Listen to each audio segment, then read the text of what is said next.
하겠습니다. 오늘 시간이 굉장히 압축적으로 다뤄야 할 내용들이 많이 있거든요. 그래서 제가 전반적으로 좀 아우르기 위해서는 최대한 압축하고 집중해서 해야 할 것 같습니다.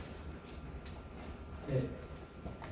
오늘 설명에 준비한 건 이제 두 가지 관점에서 준비를 했어요. 일단 생활기록부에 대해서 대략적인 관점을 좀 제시를 해줄 거고, 그 다음에 생기부에서 가장 중점적으로 여기는 탐구력이라는 거를 이 영어랑 어떻게 또 연결시킬지. 그러니까 이거 하나하나가 사실은 굉장히 큰 주제이긴 하거든요. 시간 관계상 이 모든 것들을 다 자세하게 제가 다루지는 못할 거고, 최대한 알아야 할 것들만 딱 정확하게 얘기하고 지나가도록 할 겁니다.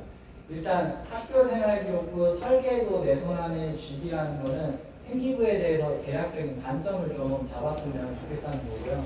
그 다음에 그 생기부에서도 가장 핵심되는 탐구력을 지닌 인재라는 게 도대체 무엇인지에 대해서 말씀을 드리도록 하겠습니다. 아마 고등학교 올라가면 생기부 중요한 얘기는 다 많이 들으셨을 텐데 어떻게 준비해야 하는지 알고 오는 고등학생은 제가 거의 본 적이 없어요. 사실 고등학교 있으면서. 그리고 또 생기부를 활용한 학생부 종합전형이라는 거에 대해서도 특히 부모님들도 그렇고 학생들도 그렇고 종합전형에 대해서 굉장히 난해하게 생각을 하고 도대체 왜 그렇게 학생들을 어렵게 뽑냐 이렇게 오해를 많이 하고 계시거든요. 근데 학생부 종합전형으로 대학에서는 뽑을 수밖에 없다라는 것을 정확하게 인지할 필요가 있습니다. 고등학교 입학하기 전에 학생부 종합전형 학교생활기록부의 의미를 좀 이해를 하고 준비를 한다면 특히 중3, 중2, 중1 학생들 같은 경우에 예전이랑 다르다고 저는 생각을 하는 게 제가 중학교랑 고등학교에서 실제 학교에서도 가르쳤었는데 저는 중학교 학생들한테 뭐라고 강조했냐면 지금 중1은 예전으로 치면 고1, 지금 중2는 고2, 그리고 지금 중3 학생들 진짜 잘 들어야 돼요. 지금 중3 학생들은 자신의 운명이 갈릴 수 있는 시기가 몇 년 남았을 것 같아요? 1년. 아니요. 8개월 정도. 3년은 아니고요. 1년도 아니고요. 7, 8개월 정도밖에 남지 않았습니다. 그게 현재 입시 구조예요.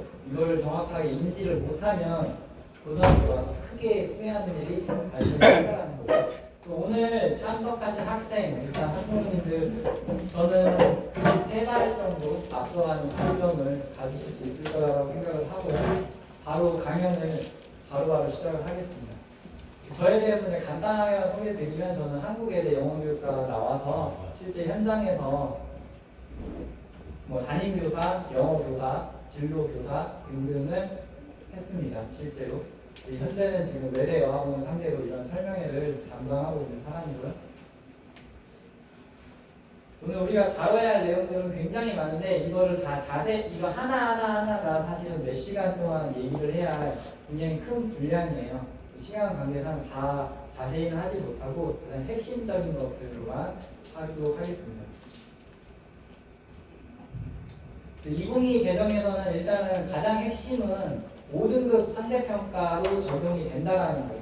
이 5등급 상대평가로 적용이 된다는 건데 비율은 아까 말했다시피 10% 이내 반드시 들어야 하는 겁니다. 이 10% 안에 못 들어가면 서울권 대학은 물 건너가는 상황이 돼요. 그런데 이 5등급제로 바뀌면서 이제 분명히 2등급 맞는 학생들 비율이 굉장히 많아질 겁니다. 이 2등급 맞는 학생들을 대학에서는 그러면 2등급으로 다 똑같이 처리할 거냐? 결코 그렇지 않을 거고요. 다양한 견인들을 평가에 집어넣게 됩니다. 대학이 지금 자율권이 상당히 강화되어 있어서 서류, 면접, 수능, 최저, 논술 등 다양한 전형 요소를 활용을 할 텐데 이제 이거를 머릿속에 정확히 넣으셔야 돼요. 대입 진학의 기초 핵심 중에 핵심은 일단은 이제는 입시가 내신, 생기부, 기록, 수능 어느 거 하나 함부로 포기하면 대학을 가기가 매우 어려워집니다. 그러니까 여기서 제가 대학을 가기 어려워진다는 대학의 의미는 지금 제가 미리 말씀을 드리면 서울에 이름 들어본 주요 대학을 말하는 겁니다. 그냥 일반적인 대학이라면 누구나 다 요즘 대학을 들어갈 수 있겠죠. 하지만 여기 동탄 지역 학생들이 서울로 대학을 가고 싶어 하겠죠? 근데 저는 그걸 가정하고 말씀을 드리면 서울에 이름 들어본 주요 10몇 개 대학 같은 경우는 내신 기록 수능 어느 거 하나 놓을 수 없는 상황이 되었다는 거예요. 올해 입시가 바뀌면서 더욱더 그게 심화될 겁니다. 자, 보시다시피 올해 지역별로 뽑는 인원을 보시면 서울 같은 경우는 한번 봐보세요. 골고루 다 많이 뽑습니다. 교과로도 많이 뽑고요. 아니, 교과로는 뭐 많이 뽑는 건 아니고 종합전형 그다음에 수능으로도 상당히 많이 뽑습니다. 그러니까 종합과 수능 반반씩 뽑는다는 걸 알 수 있습니다. 그러니까 만약에 내가 서울로 대학을 지망하는 게 아니라고 하면 제 말이 안 맞을 수도 있어요. 다른 지역을 한번 보세요. 다른 지역을 보시면 교과 전형으로 압도적으로 많이 뽑고 있어요. 하지만 서울은 전혀 안 그렇습니다. 수시에서 이제 적정하게 갈 수 있는 학교가 정시에서는 이제 갈 수 없는 학교가 되는 경우가 상당히 많아요. 지금 입시에서는. 그래서 지금 재학생들 같은 경우는 수시를 놓으면 갈 데가 거의 없어지게 되는 상황이 벌어지게 됩니다. 정시에만 집착하면 안 돼요. 라는 말은 제가 하는 게 아니라 이거는 제 의견이 아니에요. 이거 입시 전문가들이 쓴 책에 나와 있는 내용입니다. 그러니까 수시에서 6번의 기회가 있고 정시에서 3번의 기회가 있거든요. 그러니까 수시를 버린다는 건 9번 중에 6개를 날리는 겁니다. 그러니까 굉장히 불리해진다는 거예요. 여기에는 이제 부모님들이 의문을 품을 가능성이 높은데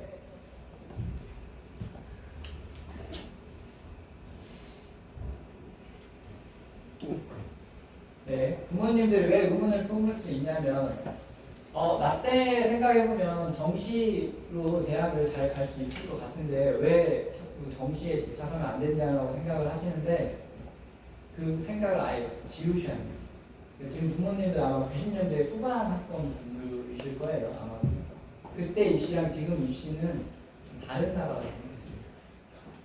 그때는 아마 수능 100%로 가던 시절이었을 거예요. 지금은 고착화됐습니다. 수시는 재학생, 정시는 N수생으로 딱 고착화되어 있기 때문에 재학생들이 수시에서 결론을 내지 못하면 재수, 삼수, 사수를 할 수밖에 없게 됐습니다. 현재 상황 자체가. 수시 지원 기준서는 이제 또 여기서 중요하게 내신 성적으로 수시 지원을 하는 게 아니에요. 이것도 굉장히 큰 오해예요. 수능 성적으로 하는 겁니다. 수능 최저 기준이 서울권대학교는 다 적용이 되기 때문에 예를 들어서 이 지역의 동탄중앙고에서 아무리 1등이어도 최저를 못 맞추면 서울권 이름 들어온 대학 못 가요. 실제로 지금 그런 일이 벌어지는 거예요. 동탄뿐만 아니라 모든 지역에서 그런 일이 벌어지고 있습니다. 일반적인 지역 같은 경우. 교과랑 종합의 비율이 이제 결정을 지어야 하는데 이것도 굉장히 큰 이야기입니다. 사실 나중에 이제 더 많이 이것만 따로 얘기할 텐데. 교과 전형 같은 경우는 이제 여러 가지 특징이 있지만 이제 여기서 가장 핵심은요. 제가 이제 바로 넘기면 요즘의 교과 전형의 가장 핵심적인 추세는 서류가 많이 반영이 되고 있다는 거예요.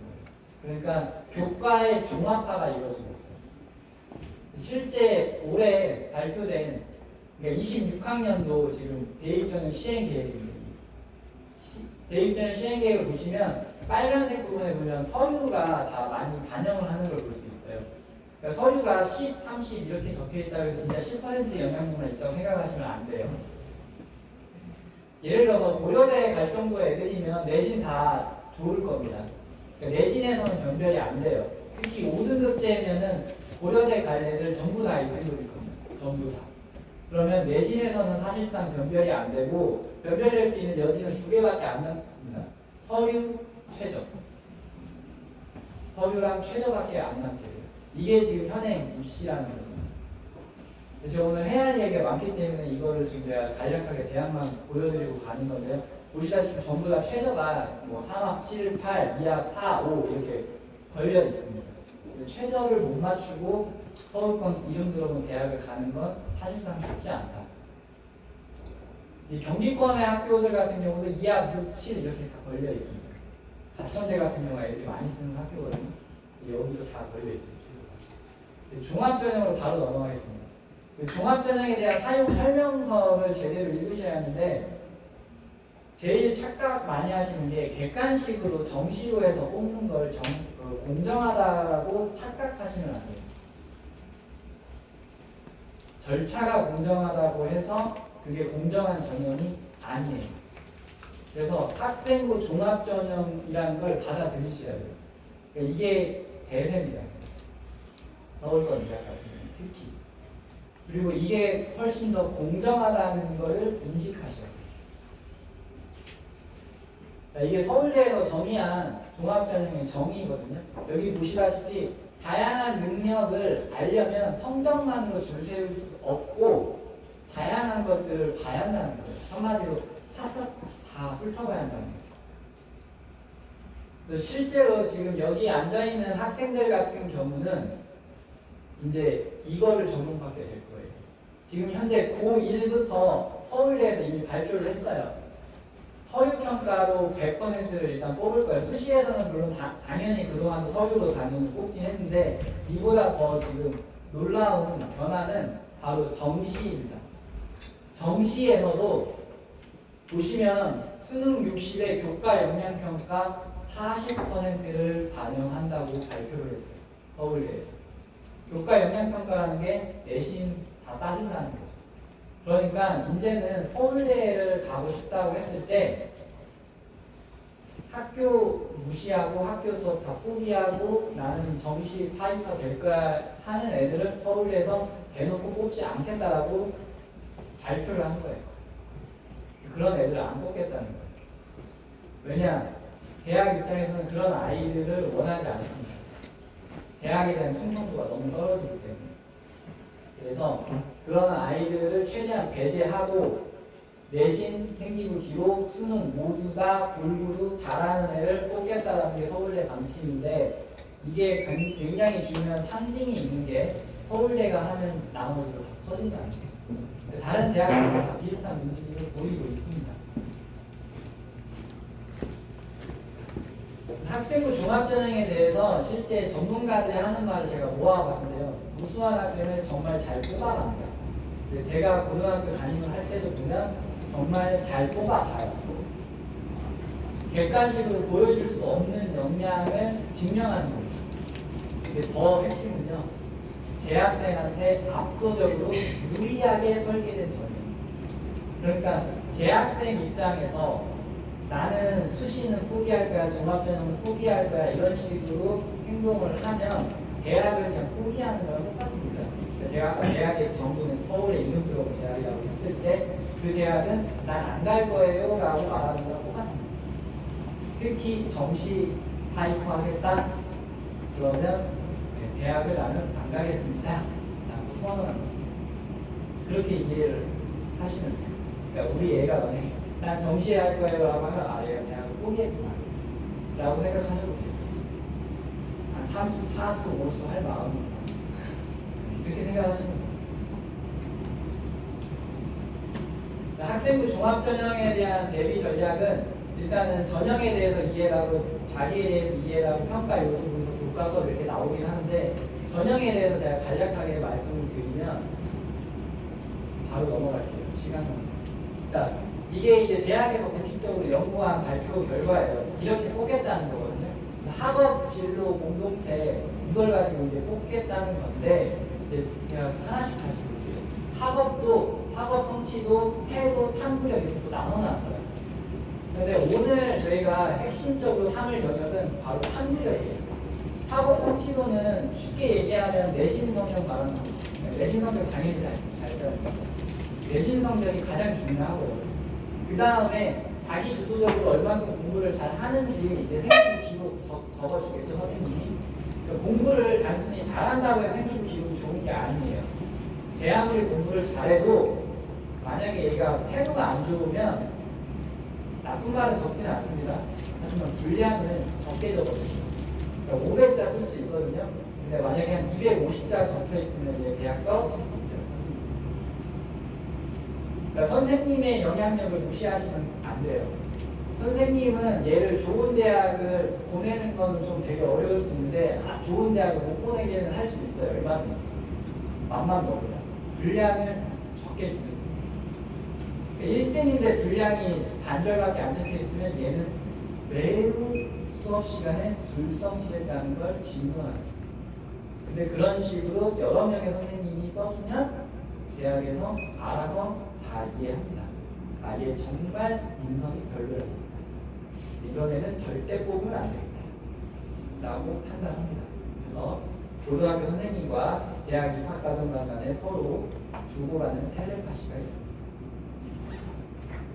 그걸 이해를 하셔야 됩니다. 그래서 학업 태도에 대해서 생기부 기록이 다 써지고요. 그 다음에 이제 중요한 게 탐구력이에요. 이 탐구력을 선생님이 이제 기록에 다 남겨주거든요. 이 탐구력을 어떤 식으로 증명을 할 것이냐, 이게 생기부에서 가장 핵심이에요. 진로 역량에 대해서도 제가 뭐 하고 싶은 말은 많지만 지금 얘기할 거리가 좀 많아서 그런데 제가 한 가지만 말씀을 드리면, 만약에 그래서 의대를 가고 싶다고 했을 때 꼭 의대 맞춤형으로 뭔가를 꼭 해야 하는 게 아니에요. 예를 들어서 제가 영어를 가르치는데 의대를 가고 싶은 학생이 있다고 해서 꼭 의대 관련 어떤 지문을 또 뭘 해석하고 이런 게 들어가는 게 핵심이 아닙니다. 그거는 굉장히 옛날 방식이고요. 요즘 가장 최첨단의 생기부 기술 방식은 의대를 가려면은 얘가 영어를 정말 최상위의 능력을 보유하고 있다는 걸 적어주는 게 얘를 의대에 보입니다. 그러니까 이제 대학에서 더 이상 이 학생들이 어떤 전문가라고 생각하지 않아요. 그러니까 그냥 제너럴리스트로 원해. 그냥 국영수사관을 다 잘하는 애로 원하는 거예요. 올고이다. 그래서 어느 거 하나를 쉽게 포기하면 안 돼요. 그게 현재 입시입니다. 이런 거 다 따지겠다는 거거든요. 단순히 1등급, 2등급을 보는 게 아니에요. 종합전형은 다 따집니다. 이 학생이 어떤 2등급인지 어떤 2등급인지를 아주 샅샅이 따지는데 이게 훨씬 더 공정하다는 거죠. 그 부모님들 회사에서 사람 뽑는 거 한번 생각해 보시면 돼요. 회사에서 어떤 회사도 우리나라 정시 수능 방식으로 사람 뽑지 않는데요. 사람 뽑을 때 객관식 시험 봐가지고 줄 쫙 세워가지고 그 등수대로 사람 뽑는 회사 있나요? 단 한 군데도 없을걸요? 다 어떻게 뽑나요? 회사에서 필기 시험도 보지만 다양하게 몇 박 며칠 면접도 하기도 하고 이 사람에 대한 바닥을 다 보고 싶어 하는 거죠. 그렇게 해서 뽑는 거죠. 그게 공정한 거죠. 종합전형이 그런 거죠. 종합전형이 그러니까 공정하다는 거예요. 라고 제가 말하는 게 아니라 대학 교수님들이 그렇게 판단을 하고 있다. 그래서 이제 핵심은 독서입니다. 그 진로 역량도 뭐 다양하게 보는 게 있는데 핵심은 뭐냐면 고교학점제가 이제 올해부터 본격적으로 도입이 됐죠. 근데 고교학점제는 이미 진작에 몇 년 전부터 있던 겁니다. 올해 문의만 포장지만 덮어 씌운 거예요. 그런데 지금 중1, 2, 3들이 미리 진지하게 자기의 진로에 대해서 판단하고 있지 않으면 고등학교 와서 굉장히 헤맵니다. 그러니까 지금 중1, 2, 3들이 자기가 중학교 1학년이라고 생각하면 큰 착각이에요. 고등학교 1학년이에요. 중3은 지금 고3이에요. 그리고 실제 고3은 지금 할 수 있는 게 없어요. 다 놀고 있어요. 놀고 있는 게 타이반, 자이반 놀 수밖에 없어요. 왜냐하면 얘가 할 수 있는 게 없습니다. 더 이상 바꿀 수 있는 게 없어요. 고3 입장에서.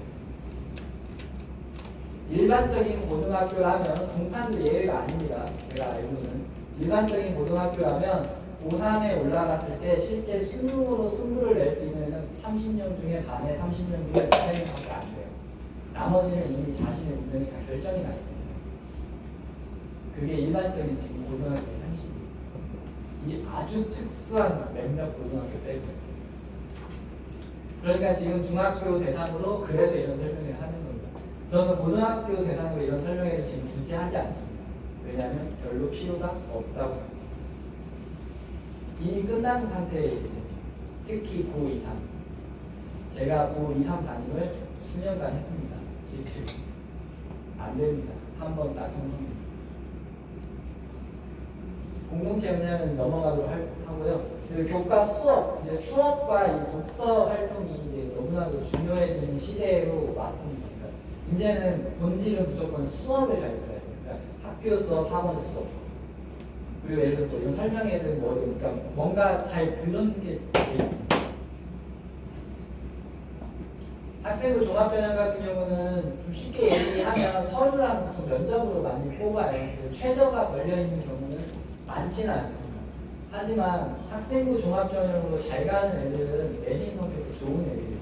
내신 성격이 좋아야지 기록도 좋고 그래야지 수능도 잘 보고 이래서 선순환 구조지. 내신은 좀 그러니까 내신이 안 좋은데 기록만 좋은 애는 없어요. 그거는 아주 특수한 몇몇 고등학교의 얘기일 뿐이고요. 일반적인 고등학교라면 내신이 안 좋은데 기록이 좋을 리가 없어요. 일반적인. 내신이 무조건 좋아요. 내신 잘 챙기고 기록을 챙기는 거예요.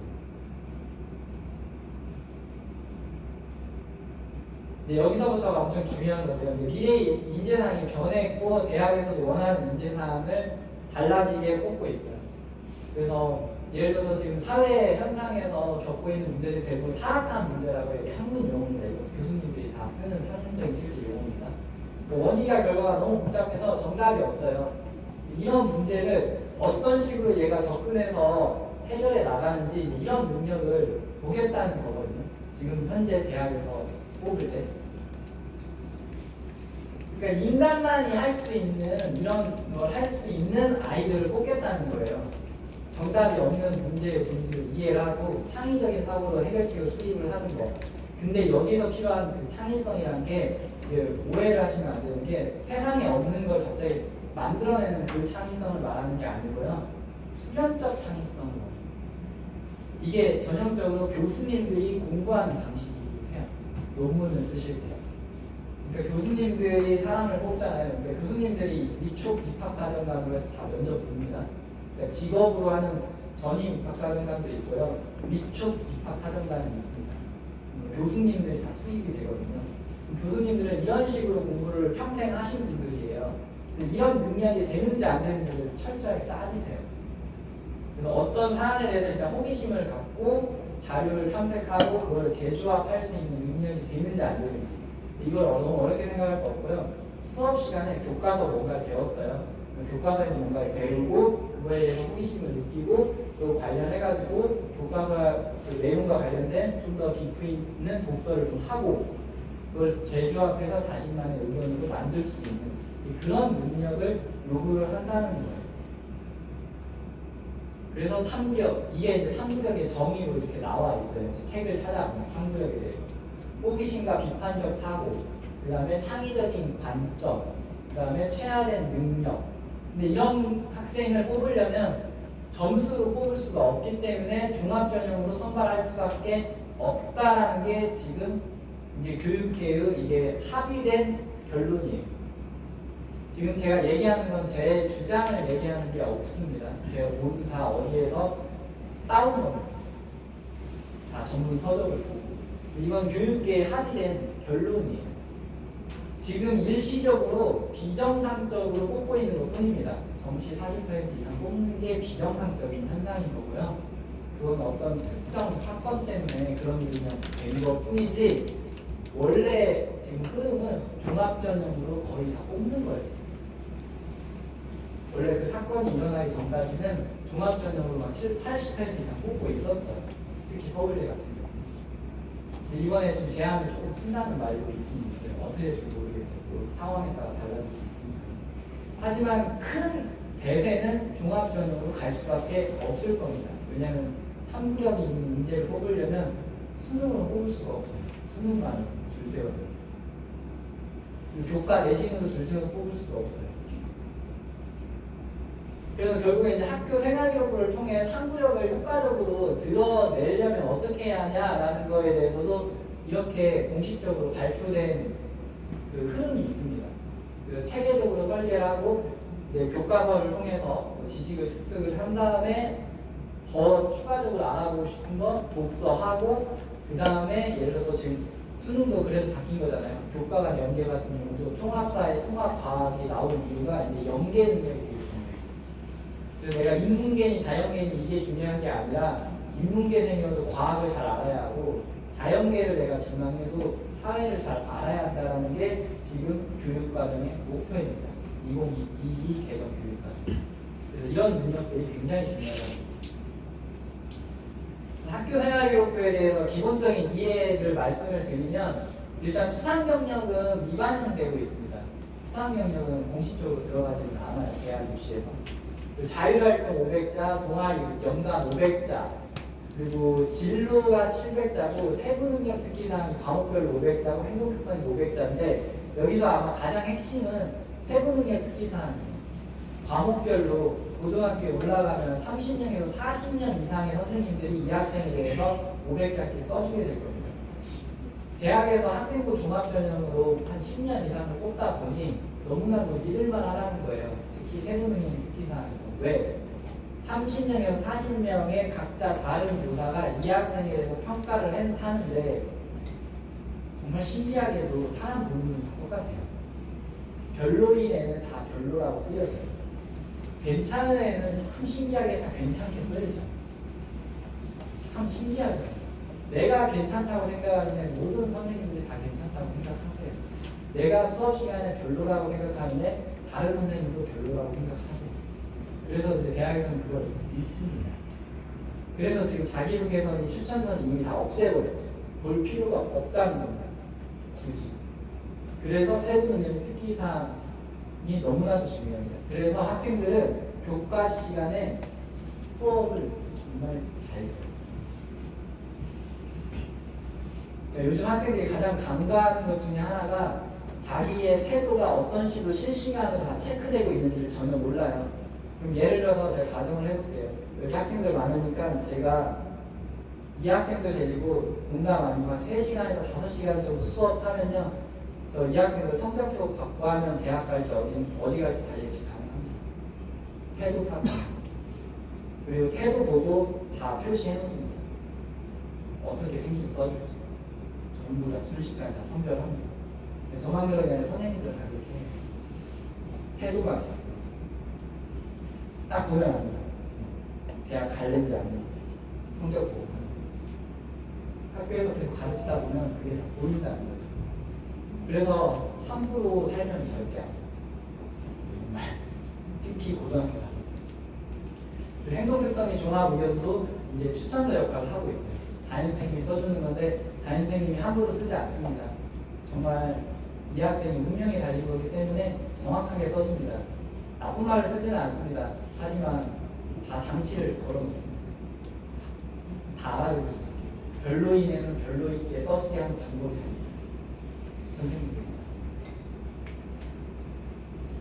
최근의 경향은 핵심은 교과 수업입니다. 무조건. 교과. 그래서 무조건 교과 수업을 잘 들어야 하고 그것과 관련된 심화 활동, 그리고 독서, 토론, 발표, 탐구, 시험 등. 그러니까 모든 건 수업에서 파생됩니다. 모든 건 수업에서 파생된다. 학교생활 기록부의 의미는 일단 내신 성적이 적혀 있다는 거고, 그 다음에 학생에 대해서 적나라하게 다 기록이 되어 있다는 거예요. 이게 가장 핵심입니다. 학생 입장에서는 수리태한 입시 전략은 너무나 간단해요. 어려울 게 없는데 너무 어려워해요. 그러니까 선생님하고 잘 지내고 수업 잘 듣고 성적 잘 받고.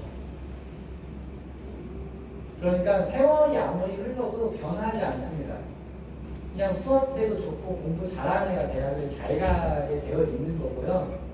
그런 애를 더 확실하게 뽑겠다는 게 2022 개정 교육과정의 확실한 목표입니다. 그리고 지금 여기 앉아있는 학생들은 더욱더 그거를 강하게 적용을 받을 겁니다.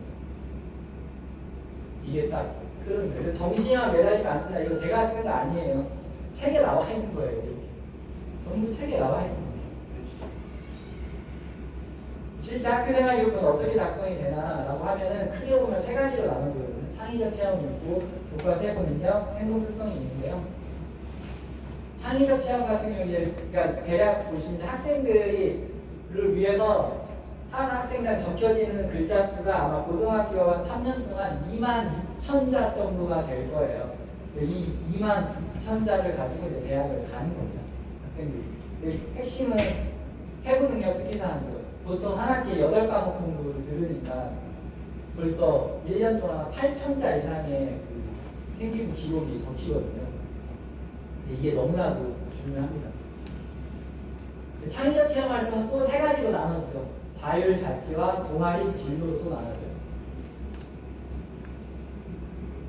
자율 같은 경우도 이렇게 이제 적으라고 이거는 생기부 매뉴얼에 나와 있는 거예요. 생기부 매뉴얼에 이렇게 제시가 됐어요. 이런 거를 적으라. 여기서 또 핵심은 탐구입니다. 탐구.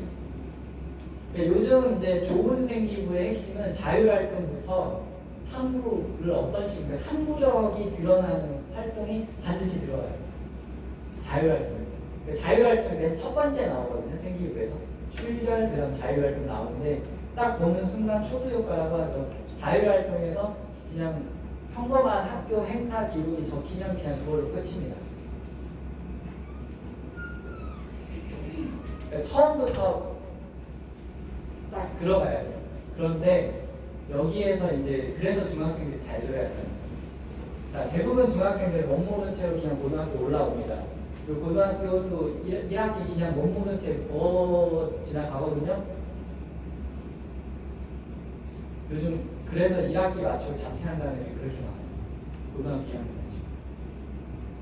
고등학교는 그냥 들어가는 순간부터 전쟁이에요. 바로 3월 첫날부터 생기부 기록이 시작이 된다고 생각하시면 딱 첫날부터 담임선생님이 딱 선별 바로 할 거예요. 딱 보고 이제 기간 내내 지켜보고 하는 잘 써야 하는 안 쓰면 다 선별 쫙쫙쫙 할 거거든요. 여기에서 초반에 페이스가 밀리면 그걸로 끝나버려요. 그걸로. 되게 잔인해요. 고등학교 선생님들은 친절할 수가 없어요. 그러니까 인성이 없다는 게 아니라 너무 바빠요. 생기부 이렇게 써줘야 게 많잖아요. 그렇기 때문에 이 아이들 한 명 한 명한테 적어져야 하는 생기부량이 어마어마하기 때문에 극도의 스트레스를 받거든요. 학생 한 명 한 명을 볼 때마다. 그래서 조금이라도 선생님 문 밖에 나는 행동을 보이면 굳이 말할 필요 없이 제껴지는 거예요. 근데 그렇게 행동하는 애들이 너무 많아요. 잘 모르고 자기 수능으로 대학 가고 절대로 정시로 대학 간다고 하시면 안 돼요. 바로 마음속에 지워주고 큰일 납니다. 탐구활동, 이제 자율활동부터 탐구 잘 챙기셔야 돼요. 근데 이 탐구를 일단은 말씀드릴게요. 그래서 자율활동 이제 바뀌었어요. 옛날에는 뭐 선거, 회담, 뭐 축제 뭐 이런 거가 적혀졌다면 만약에 자녀의 생기부를 봤는데 이런 내용만 적혀 있으면 아 얘가 학교에서 한 게 없구나 생각하시면 돼요. 챗 GPT가 써준 거예요. 학생만 챗 GPT 쓰는 게 아니에요.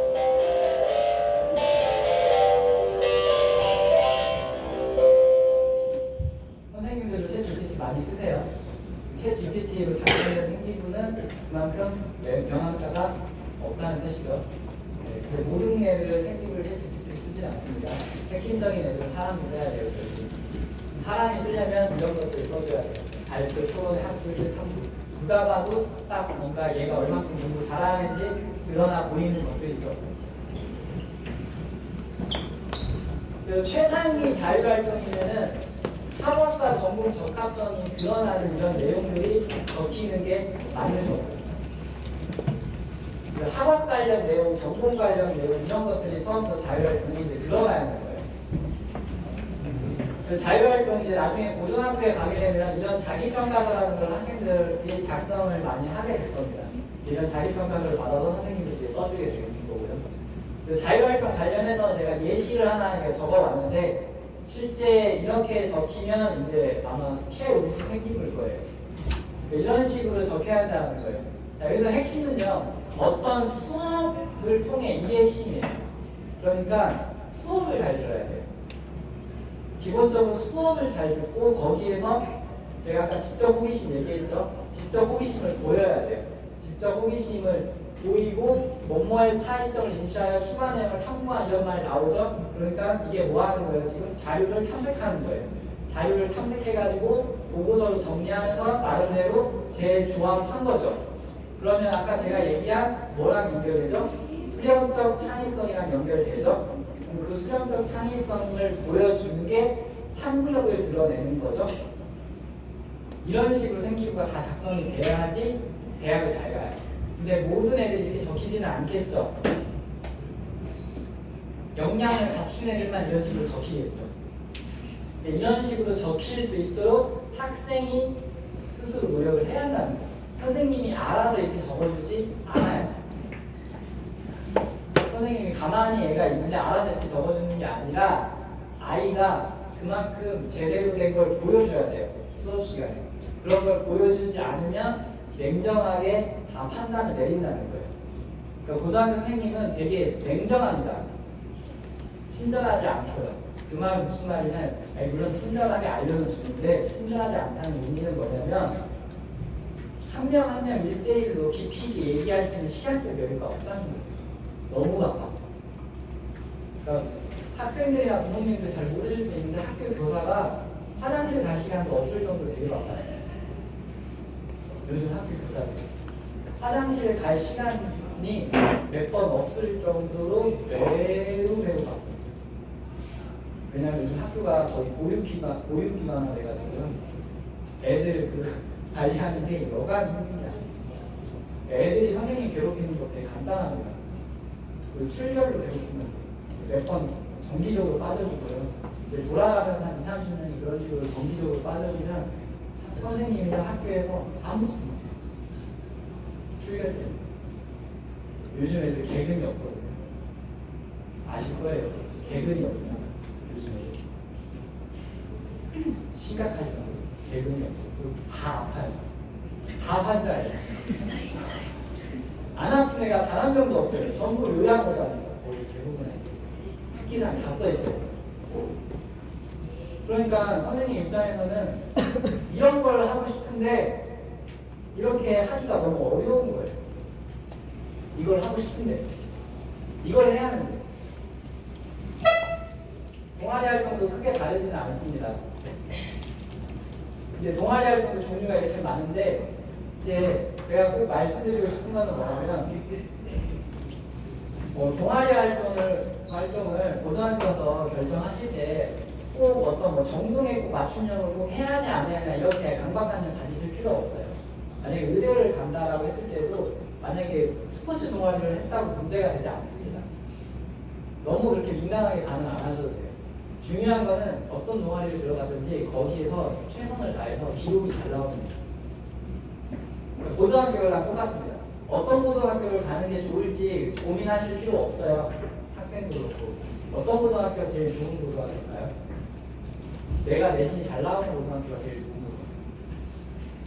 고등학교. 특목고 어디고 그게 좋은 게 아니에요. 특목고 갔는데 내신이 바닥이면 안 좋은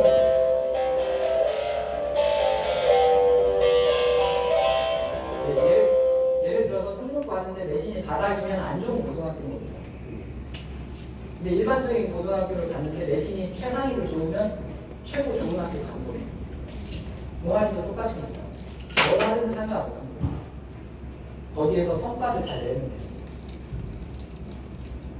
1학년 때 전공과 관련된 과목이 있는 걸 들으면 좋다라고 하는데 만약에 그렇지 못한다 할지라도 크게 상관은 없어요.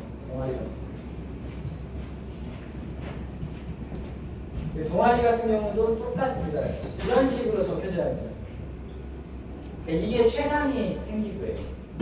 뭐뭐에 관심이 많아, 뭐뭐에 가입하여, 뭐뭐 부장으로 뭐뭐를 하고 뭐 이런 식으로 해서 이런 내용들을 탐구력을 드러나는 이런 우수한 기록이 드러나도록 하는 게 핵심입니다. 진로활동이라고 다르지 않습니다. 진로활동도 똑같습니다. 계속 다 탐구가 나와요. 독서, 실험, 탐구, 탐색, 탐구.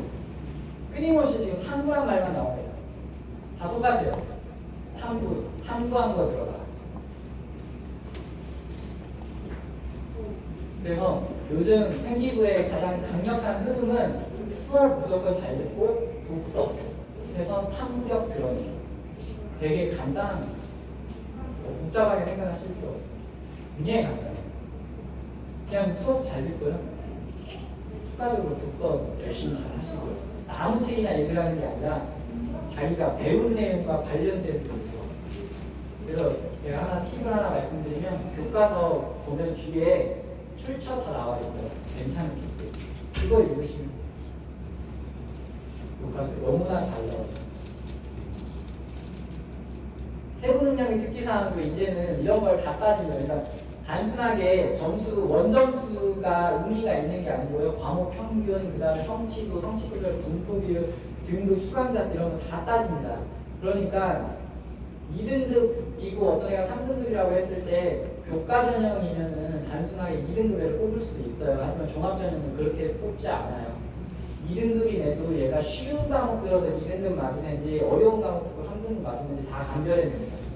그래서 예를 들어서 내가 이 기계공학과를 가고 싶은데 물리를 안 들었어요. 물리를 안 듣고 2등급을 맞은 애가 있고 어떤 애가 물리를 듣고 3등급을 맞았어요. 그러면 종합전형에서 물리 듣고 3등급 맞은 애를 뽑는 겁니다. 그게 공정한 거지 않아요. 제가 보기엔 그게 훨씬 공정합니다. 요령 피우는 애를 잡아내는 거잖아요. 종합전형의 핵심은 그렇게 요령 피우고 쓸데없이 머리 굴리는 애를 다 걸러내겠다는 거예요. 정직하게 사는 애를 보겠다. 실제 제가 학교에도 보니까 그런 애들이 종합전형으로 잘 가요. 묵묵하게, 정직하게, 들을 거 확실하게 듣고 좀 손해본다 생각해도 내신 손해본다고 생각해도 묵묵하게 자기 길을 걸어가는 애들이 종합전형으로 성과를 내요. 어설프게 머리 굴리고 막 쉬운 길 찾아가고 이런 애들은 다 떨어져요. 입사관들이 기가 막히게 바꿀라요. 왜냐하면 그분들이야 선생님들 대상으로 연습도 많이 하거든요. 다 알려주시거든요. 어떻게 뽑는지. 얘기 들어보면 굉장히 신빙성이 있고 공정해요. 너무나. 세부 능력의 특기사항도 똑같습니다. 무조건 수업을 통해서 관찰한 내용을 적게 돼 있어요. 여기가 또 오해하시면 안 되는 게 생기부에 관해서도 뭐 컨설팅 같은 거를 받으실 수도 있는데 주의해야 할 점은 컨설팅은 컨설팅일 뿐이에요. 컨설팅 해준 사람이 권한이 있지 않아요. 그러니까 무조건 학교 선생님하고 잘 지내는 게 제일 중요해요. 학교 선생님과의 관계가 엉망인데 컨설팅을 받았다고 생기부가 좋을 수가 없어요. 오히려 역효과가 발생할 거예요. 저도 그런 식으로 온 애들 다 쳐냈었어요. 철저하게 제가 관찰한 내용만 적어줘요. 수업 시간에 제대로 하지도 않는데 본인이 집에서 뭐 했다라고 들이밀어봤자 안 적어줘요.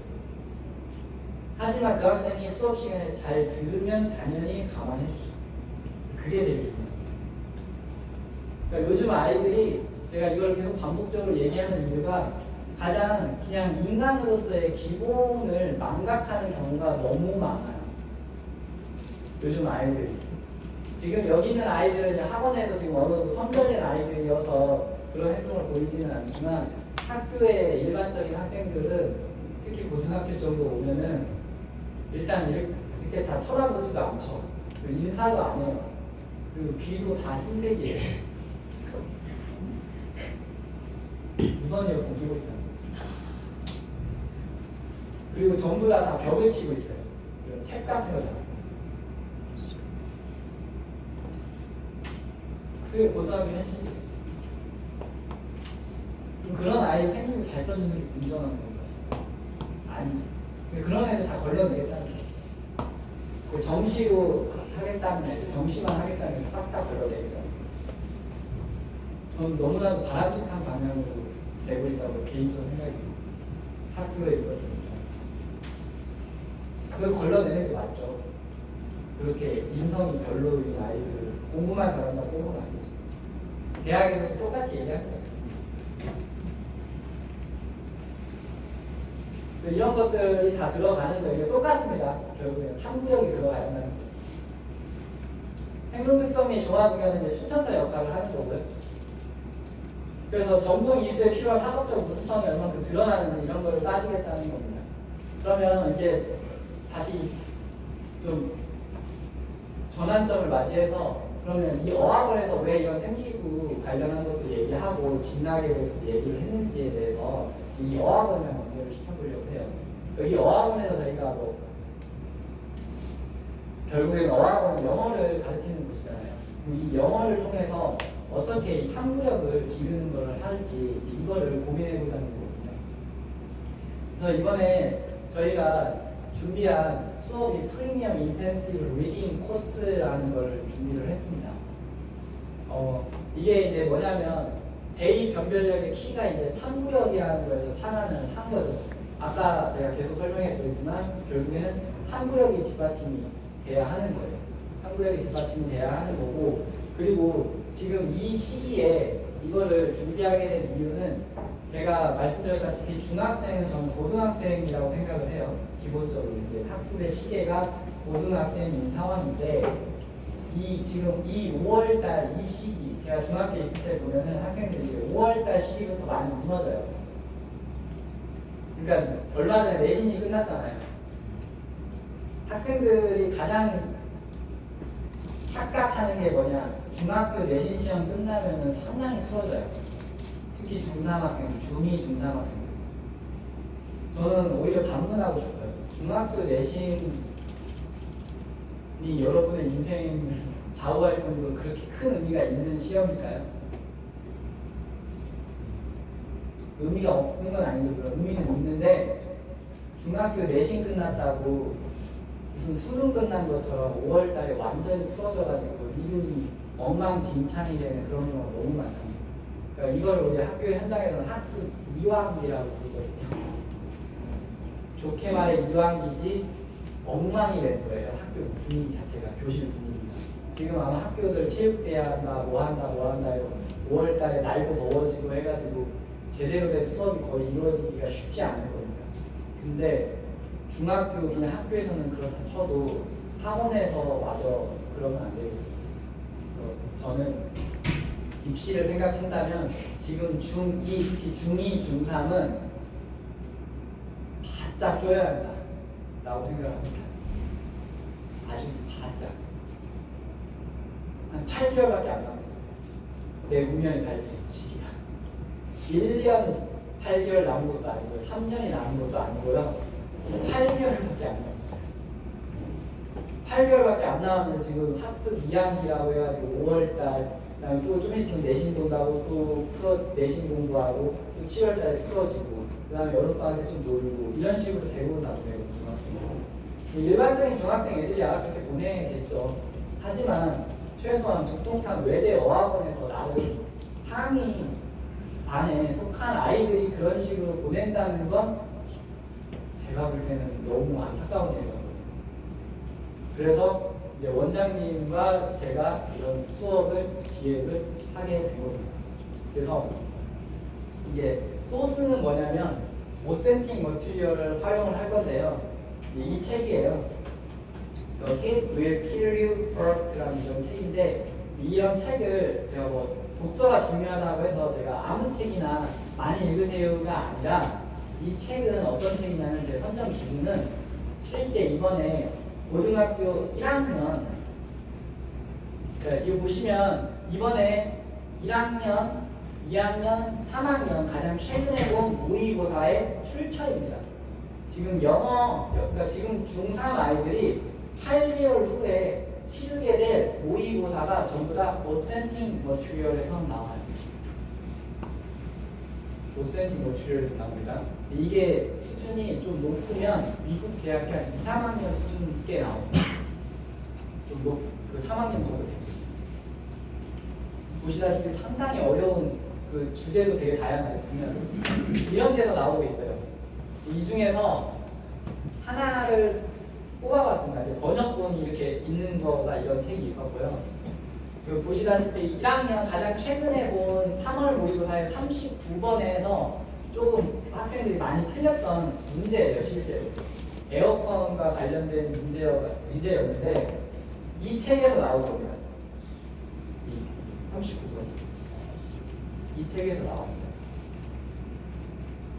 그러니까 고등학교 가서 모의고사를 쉽게 잘 풀고 그 다음에 나의 탐구력을 갖출 수 있으려면 이제 중학교 때부터 미리 대비가 잘 돼야만 하는데 아무 책이나 읽으라는 게 아니라 이왕이면 수능 출처가 되는 그 원서를 읽는 게 제일 좋다라는 거예요. 그게 가장 효과적인 것입니다.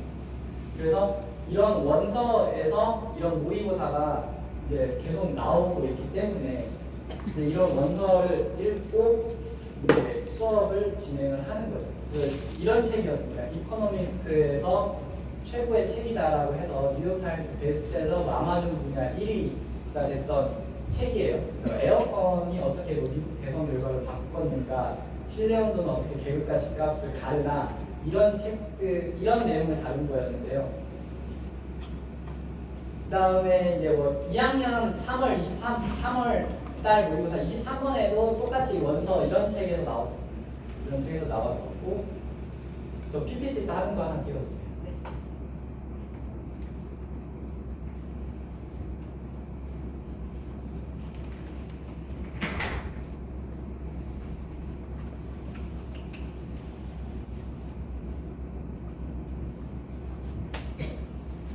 네. 그래서 제가 이제 수업에 대해서 좀 더 자세하게 설명을 드리려고 합니다. 프리미엄 리딩 코스로 북동탄 외대 어학원에서 이제 학습 2학기에 중학교 2학년, 3학년 상위권 학생들을 위해서 준비한 프로그램인데 그 준비한 프로그램의 명분은 제가 이제 앞서 설명했듯이 3구역이 이제 대세가 되는 입시 흐름에서 이제 어떤 책을 어떻게 읽으면 영어랑도 연관성 있게 가져갈 수 있을지 이걸 고민한 끝에 나온 거고요. 저희는 이런 목표를 갖고 이 수업을 준비를 한 거예요. Make English Special with Routine. 그러니까 내 영어 실력을 특별하게 만들고 싶으면 루틴한 게 중요합니다. 근데 그 루틴이 이제 책임인 거죠. 근데 아무 책이나 읽는 게 아니라 실제 모의고사에 출처가 되는 원서를 읽자는 거예요. 그래서 그런 원서를 집안에 교실 밖에서 읽는 거를 다양하게 읽는 걸 우리가 익스텐시브 리딩이라고 하고 그리고 그걸 가지고 실제로 수업을 하면 인텐시브 리딩이라고 해요.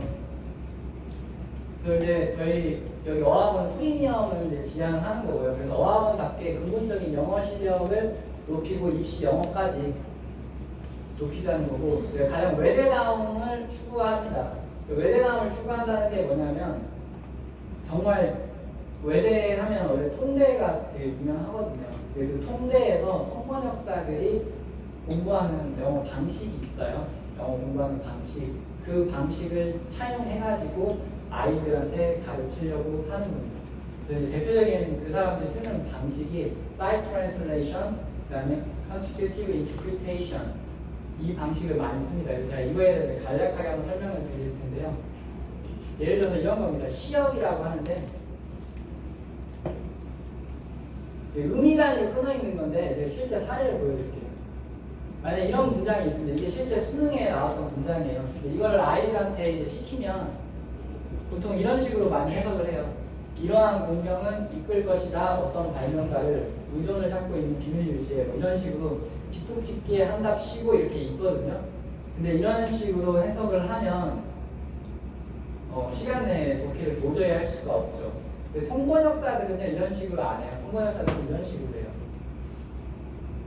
이러한 공경에 처하게 된다면 비밀 유지에 의존하는 모든 발명가들은 이런 블라블라블라 할 것입니다. 이런 식으로 한국말답게 처리해서 머릿속에 처리한 다음에 딱딱딱 치고 가요. 이게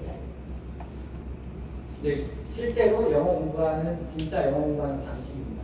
이러한 능력은 갑자기 생기는 게 아니라 이제 이런 책을 많이 읽다 보면 의미 단위가 들어오는 건데요. 여기 보시면 제가 이 문장을 한 두 번 정도 읽고 외우는 걸 한번 보여드릴게요.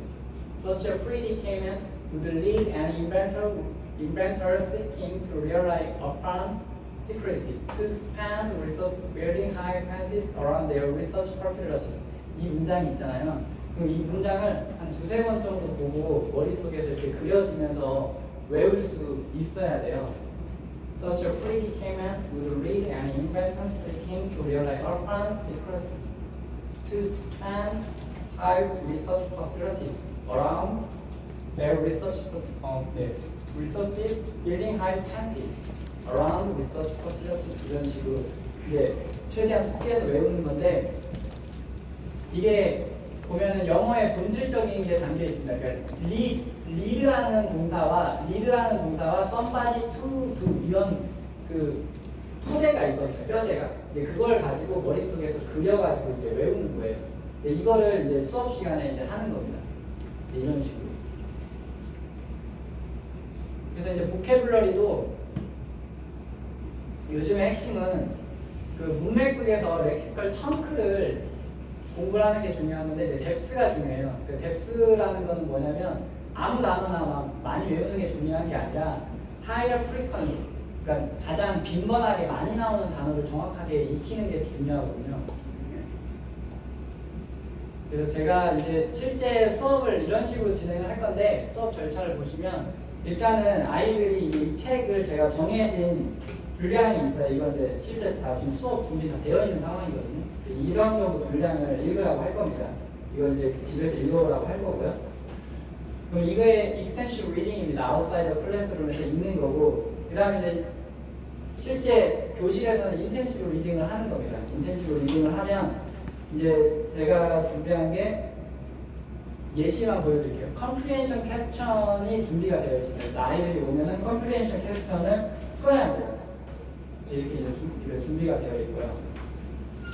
이걸 풀 거예요.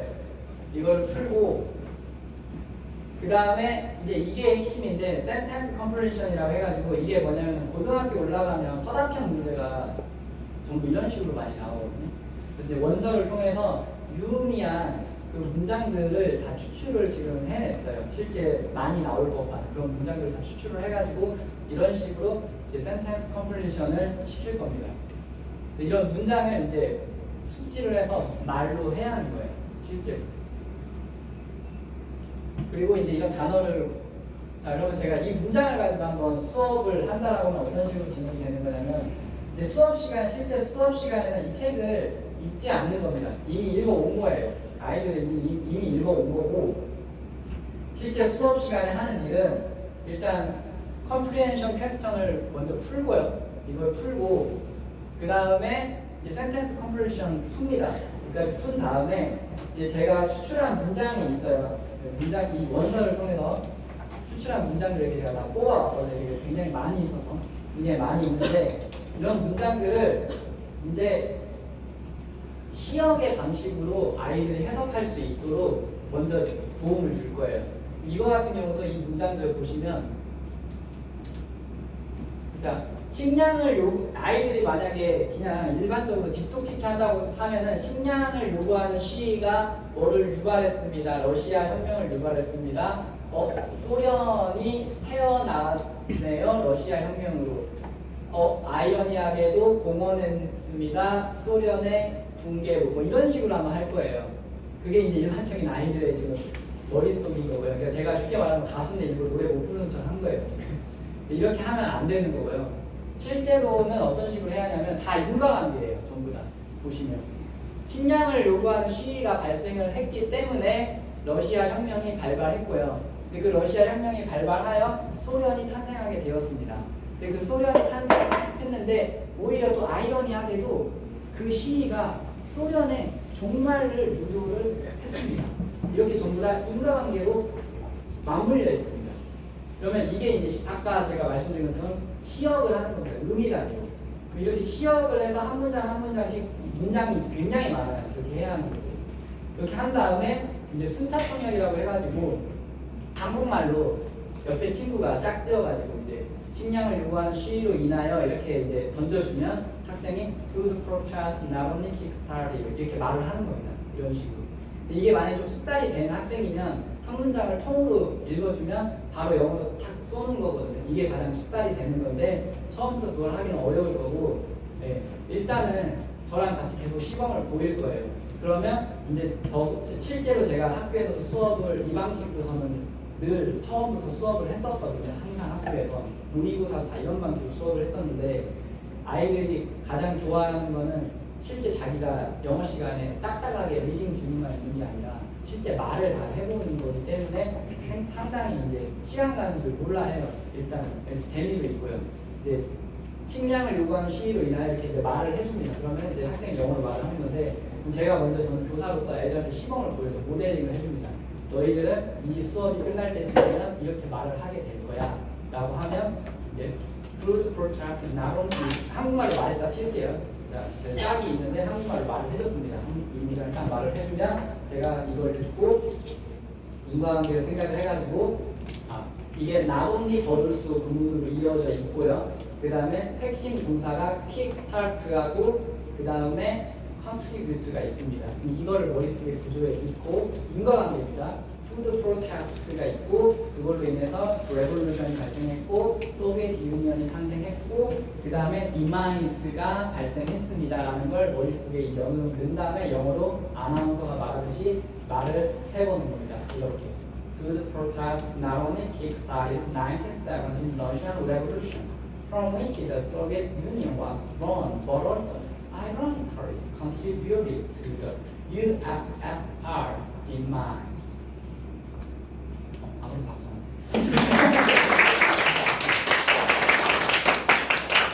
실제 학교에서 이렇게 하면 이제 애들이 다 기립박수를 쳐줍니다. 그러면 이제부터는 제 말을 다 듣습니다. 네. 그러니까 이런 식으로 이제 원서에서 추출한 문장들을 원서에 추출한 문장들을 수업 시간에 계속 시키는 거예요. 숙달을 하는 거예요. 이게 바로 시역하고 순차 통역하는 거를 통번역사들이 하는 거를 학생 수준에 맞게 재구성해서 이제 수업을 하는 겁니다. 그렇게 한 다음에 이제 frequency word라고 해서 higher frequency word를 집중적으로 다룰 겁니다. 그럼 contribute가 왜 frequency냐? 학생들이 이제 오해하는 것 중에 하나가 contribute 하면은 대부분 기여하다, 공헌하다 정도만 알고 있어요. 근데 그것만 알아가지고는 고등학교 가서 대비가 안 됩니다. 자, contribute는 여기서는 보시면 공헌하다, 기여하다 뜻이 아니에요. 여기서는 2번 뜻입니다. 인과라는 거예요. To be the one of the cause of something 이 뜻입니다. 뭐뭐를 발생시켰다는 뜻입니다. 근데 여기서 더 핵심은요, contribute가 그 뜻일 때는 자동사랍니다. 저 I가 intransitive verb라고 해서 자동사라는 뜻입니다. 이게 핵심입니다. 고등학교 서답형. 자, 고등학교에 올라가면 선생님들이 이런 문제를 내요. 이런 문제를 낼 때 저는 그냥 이렇게 주고 다 쓰라고 했지만 실제 제가 문제를 낸다고 하면 저는 to 전치사를 뺍니다. 이거를 contribute to 빼죠. 일부러 빼고 조건에 맞게 한 단어 추가하세요라고 합니다. 그러면 이게 바로 필러문제. 그러니까 고등학교에 오면 말도 안 되는 문법 문제를 내는 게 아니고요. 가장 기본기를 물어보는데 그게 엄청 어려워요. 왜냐면 단어랑 결합해서. 그러니까 지금 중학교 문법 시간에 자동사, 타동사 안 들어본 애 없을 겁니다. 다 배웠을 거예요. 그런데 대충 배우는 애들이 많아요. 선생님이 잘못 가르친 게 아니라 애들이 대충 들었다. 선생님은 알려줬을 거예요.